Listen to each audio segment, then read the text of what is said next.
تعتبر دولة الأدارسة أول دولة علوية هاشمية في التاريخ الإسلامي، وترجع نسبة الدولة إلى المؤسس إدريس بن عبد الله بن حسن بن الحسن بن علي بن أبي طالب رضي الله عنه، وهو الذي فر إلى مصر مع مولاه راشد، ثم هربوا إلى المغرب الأقصى، وكان هروبهم من أجل الابتعاد عن العباسيين، وذلك بعد تمكن العباسيون من القضاء على ثورة الحسين بن علي بن الحسن في معركة فخ.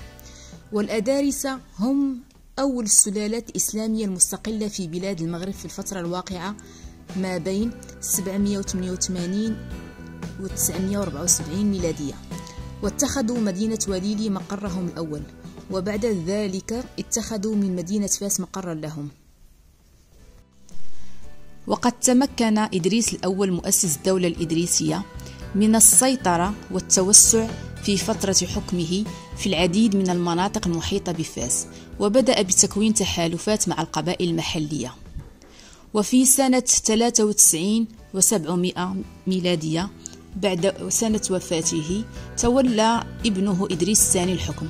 واصل إدريس الثاني سياسة توسع، ونجح في توسيع النفوذ الإدريسي ليشمل معظم شمال المغرب.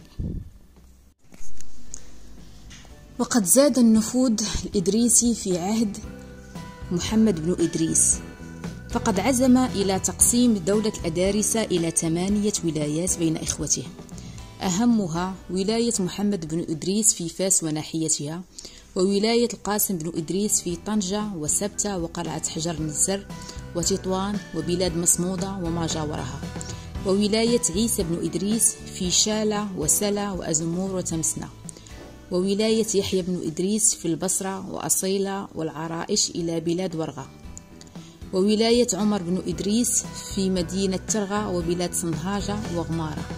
كما امتدت هذه الولايات على امتداد الدولة الإدريسية في الشمال والجنوب والشرق والغرب. وقد تميزت فترة حكم الأدارسة في المغرب بازدهار البنيان والعمران، فقد أنشأوا عددا من المدن والمباني في المغرب، ومنها وأهمها مدينة فاس التي تقع على مقربة من وادي فاس، وتتميز بموقعها القريب من الريف والمغرب الشرقي والمحيط الأطلسي. ويشار أن المدينة شهدت مشروعان من مشاريع إدريس الثاني، وهما بناء المدينة عند سفح جبل زلغ إذ حطم السيل الأبنية والمزارع، والمشروع الآخر هو بناؤها عند وادي سبو، ولكن تعرضت للدمار بفعل السيول، وأعيد بناؤها للمرة الثالثة، وبني فيها جامع الأشياخ ومسجد الشرفاء، وأنشأت فنادق للتجار وحمامات ومرافق مختلفة.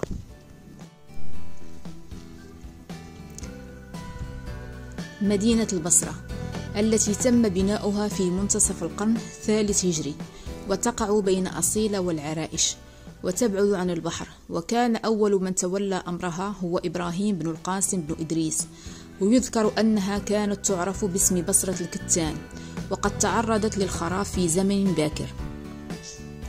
مدينة جراوة التي تقع في الجزء الشمالي الشرقي من المغرب، وبناها إدريس بن محمد بن سليمان، وكانت تحتوي على جامع من 5 بلاطات وعلى 5 حمامات، وكان لها 4 أبواب. قلعة حجر النسر بنيت في الجزء الجنوبي الشرقي من البصرة، وعلى يد إبراهيم بن محمد بن القاسم بن إدريس، ولا تزال أنقاضها موجودة إلى الآن.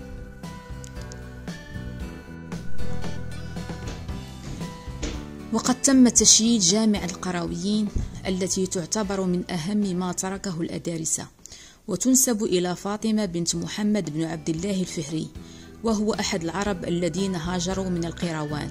ولقد بنيت هذه الجامعة من المال الذي ورثته عن أبيها.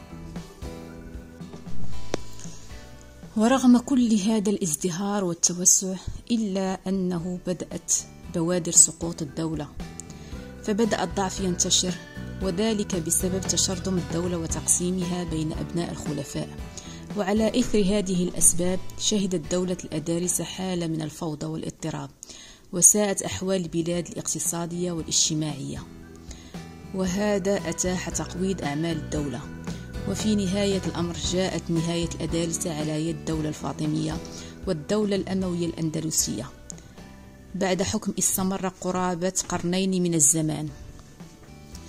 وعلى الرغم من انهيار الدولة الإدريسية إلا أن تأثيرها استمر، فتمثل فاس حتى اليوم رمزا للثقافة المغربية، ويعزى للإدريسيين الفضل في تعزيز الهوية الإسلامية والثقافية في المغرب.